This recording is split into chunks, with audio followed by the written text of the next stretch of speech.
Ever wondered what cinematic sparks ignited Quentin Tarantino's boundless love for film? The 1970s burst open a world of bold genres, boundary-pushing directors, and unforgettable characters that shaped his unique style. From relentless car chases to underground crime sagas, these movies left an imprint on his storytelling DNA.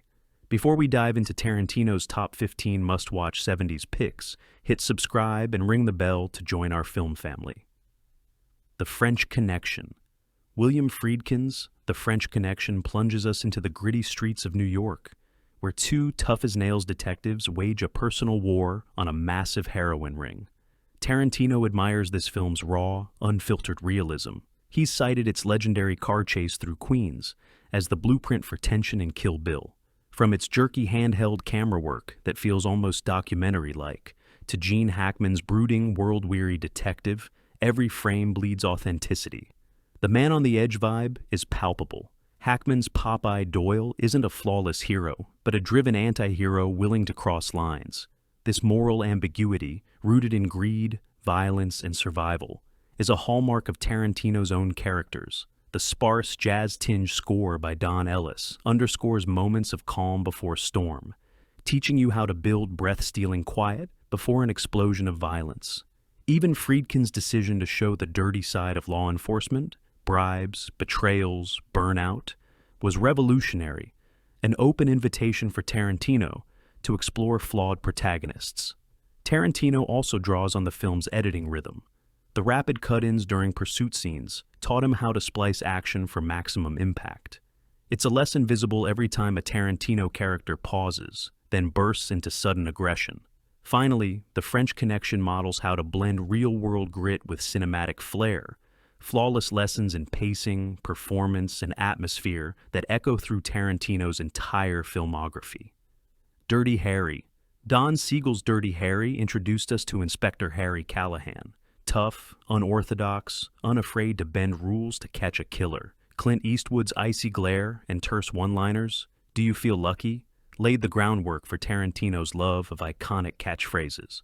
What Tarantino took to heart was Callahan's moral imbalance, a cop working outside bureaucratic constraints, driven by personal code rather than department memos. The film's stark violence and ethical questions, how far should a man go to protect innocence, resonate deeply in Tarantino's work. He often recreates that same tension between lawful procedure and raw vigilantism. Siegel's minimalist score and John Milius's jagged dialogue structure taught him that economy, few words, loaded pauses, can stun audiences more than pages of exposition. Dirty Harry's urban Los Angeles feels like a character itself, sun-bleached streets hiding deadly shadows.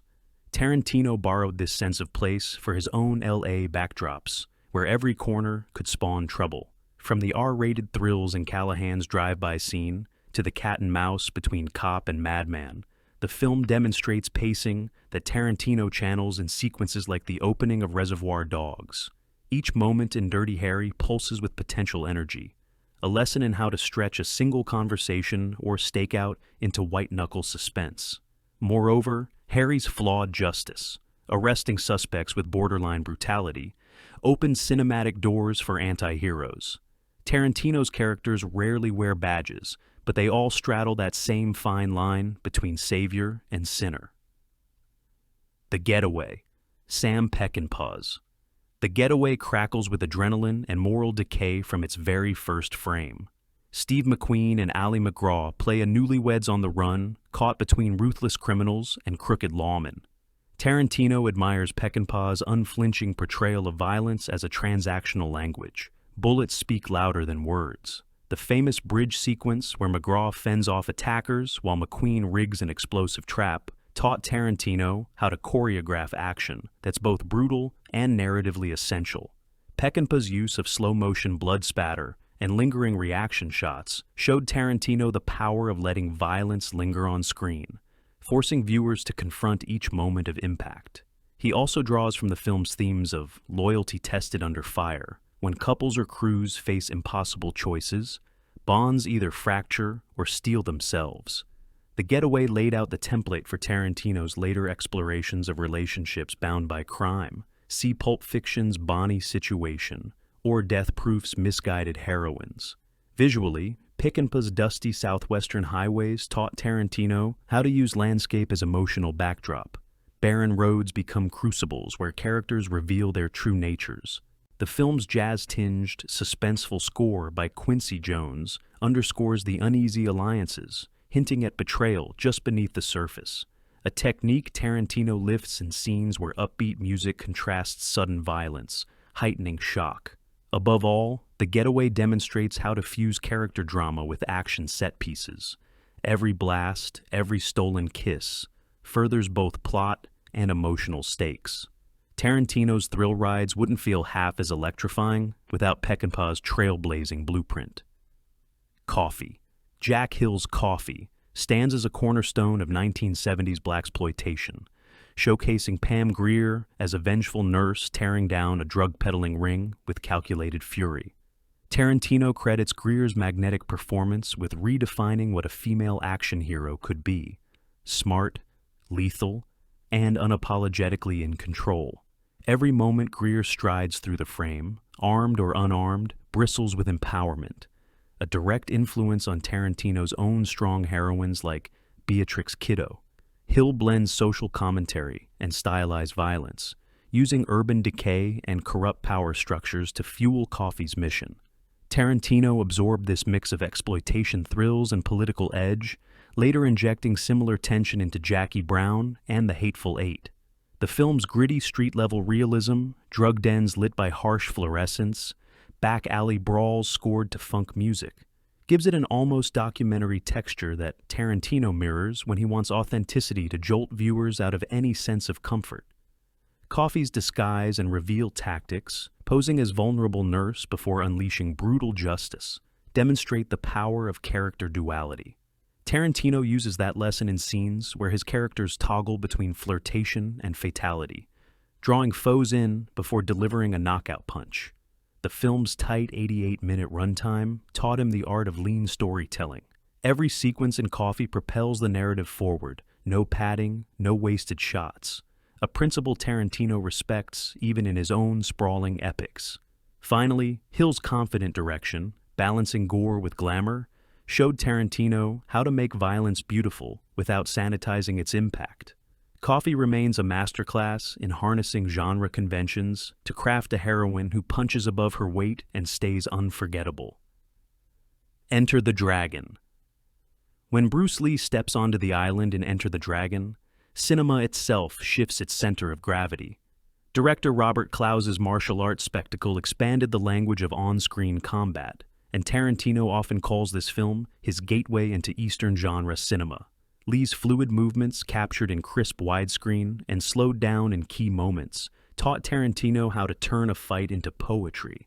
The film's tournament structure, a series of escalating challenges, offered a narrative spine Tarantino would reimagine in Kill Bill, where rival assassins face off in solo duels. Chop-socky thrills mingle with spy thriller intrigue here, undercover missions, coded alliances, and a villainous fortress worthy of Bond himself. Tarantino admires how Enter the Dragon blends genres seamlessly, a lesson he applies when merging westerns with samurai films or noir with exploitation. Lee's charisma radiates beyond the fight sequences. His stoic philosophy, balance, respect, self-mastery, underscored his every punch. Tarantino borrowed this blend of action and introspection for characters who aren't just killers, but artists of violence. The film's soundtrack, mixing sitar riffs with funky bass lines, showed him the power of anachronistic scoring. Use unexpected music to distort tone and keep viewers off balance. Lastly, Enter the Dragon proved that a global box office smash could still feel underground and subversive. Its legacy lives on every time Tarantino frames a close-quarter brawl with reverence, or lets a character deliver a one-liner mid-fist fight. This is pure lesson material on how to elevate genre cinema into mythic storytelling. Mean Streets. Martin Scorsese's Mean Streets drags you into New York's Little Italy with unvarnished grit and restless energy. At its heart is Charlie, a small-time hood torn between loyalty to his friends and fear of the debts he owes. Tarantino gravitates toward the film's raw, improvisational dialogue. Every word crackles like a live wire, teaching him that natural conversations can carry just as much weight as scripted monologues. What truly resonated with Tarantino was the movie's moral fog. Charlie's world isn't black or white. His companions are violent and unpredictable, yet he cares for them as family. That push-pull between love and self-preservation echoes in Tarantino's own Cruise, gangs bound by code, yet capable of sudden betrayal. Scorsese's use of location also left an impact. Narrow streets and cramped cafes feel like characters themselves, shaping how Tarantino later brought LA and Tennessee to life. Visually, Mean Streets taught Tarantino to use simplicity as power. Long tracking shots follow characters through cluttered apartments, reminding us that where violence lives is as important as the act itself. And let's not forget the soundtrack. Era-defining rock and roll tracks punctuate tense moments, a technique Tarantino lifted wholesale. See the dance sequence in Reservoir Dogs. Mean Streets is proof that crime stories can be intimate character studies, a lesson Tarantino mastered early in his career. Taxi Driver.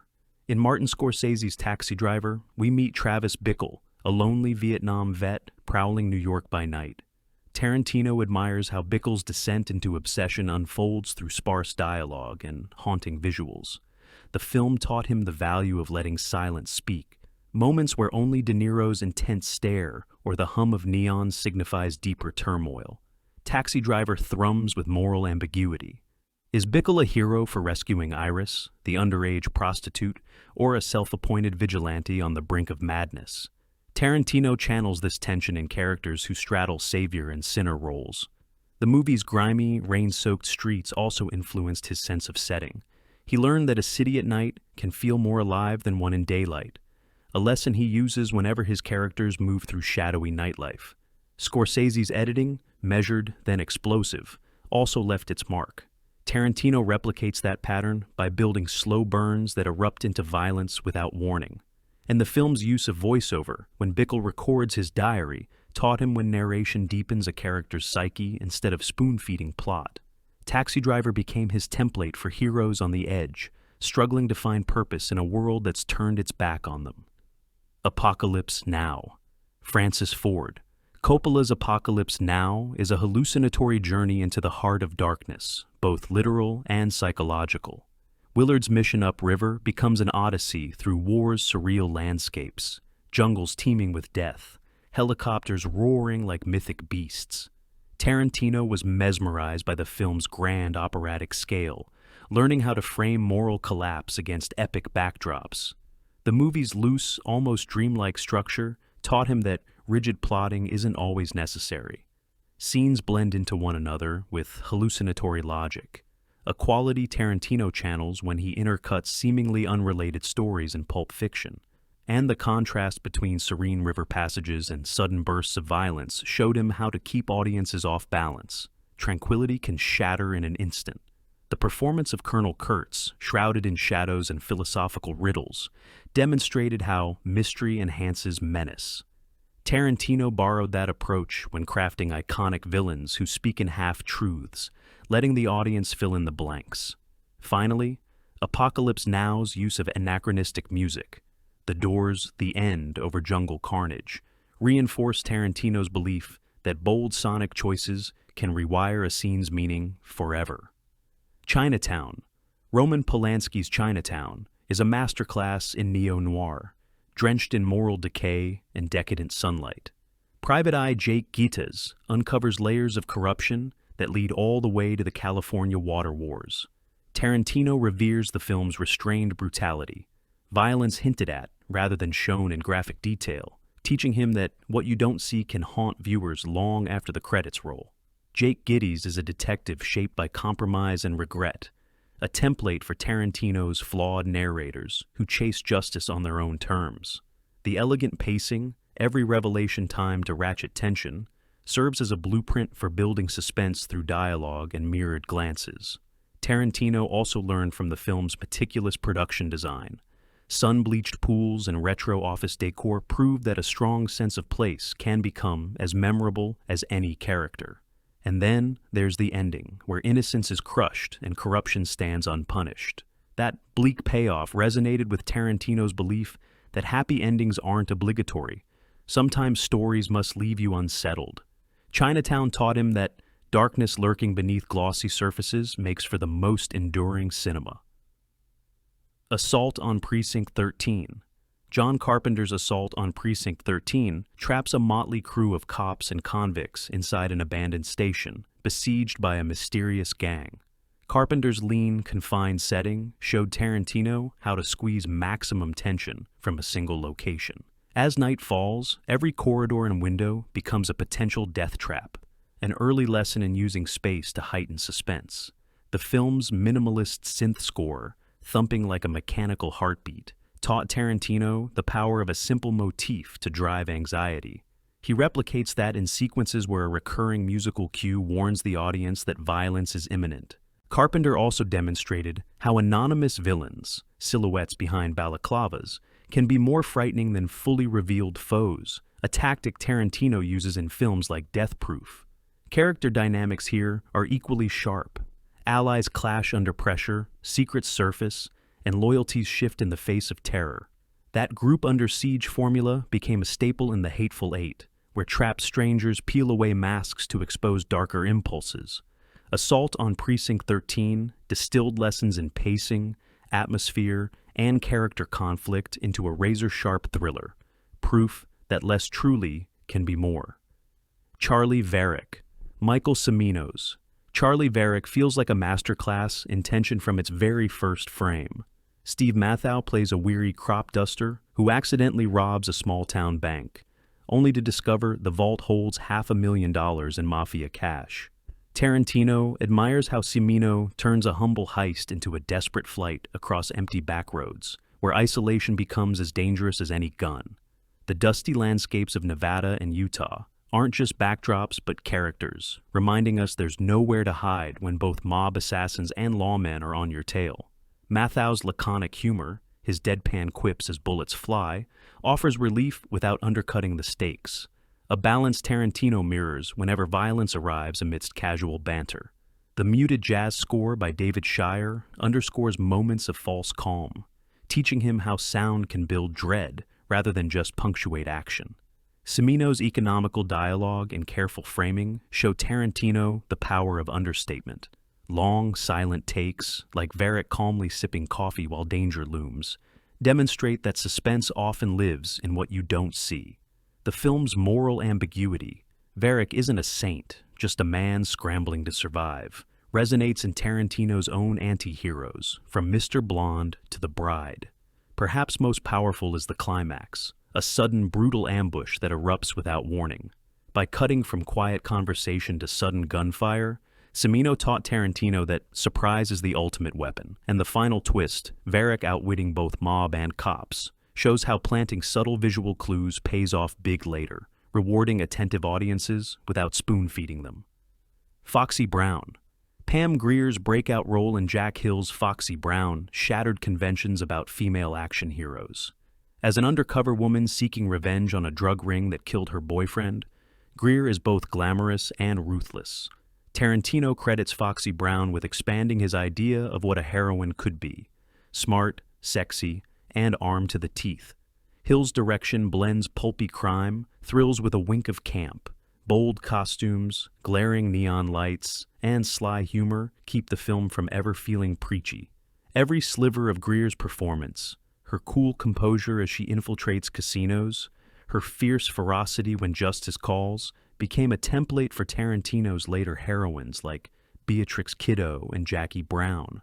Beyond the central performance, Foxy Brown taught Tarantino the art of mixing genres. Hill weaves blaxploitation, detective noir, and revenge thriller into a seamless whole, a technique Tarantino reprises when he fuses westerns with martial arts or gangster flicks with horror. The film's lean 95-minute runtime shows him how to cut excess. Every scene pushes plot or deepens character. And the pulsating funk soundtrack, sax and groove driving fistfights and shootouts, prove that music can transform tone, turning corridors into catwalks of menace. Finally, Grier's duality, playing both sultry socialite and vindictive vigilante, reveals the power of disguise and reveal, a device Tarantino uses whenever his characters toggle between charm and carnage. Rolling Thunder. John Flynn's Rolling Thunder is revenge cinema, distilled into bone-deep rage. William Devane plays a Vietnam POW who returns home to a tranquil life shattered by a horrific home invasion. Tarantino admires how Flynn resists cheap thrills. The violence is brutal and earned, not splashy. The film's slow burn structure lets horror build organically. A peaceful family barbecue becomes nightmare in an instant. When Devane's Major Charles Rane embarks on a one-man mission of vengeance, his shell-shocked demeanor and moral turmoil echo in Tarantino characters who wrestle with past trauma before violence erupts. Cinematographer Richard C. Cratina frames coastal Texas towns in washed-out pastels, turning serene sunsets into ominous preludes to bloodshed. Tarantino learned that hostile beauty, sunlight glinting off a blood-spattered porch, can be more unsettling than darkness.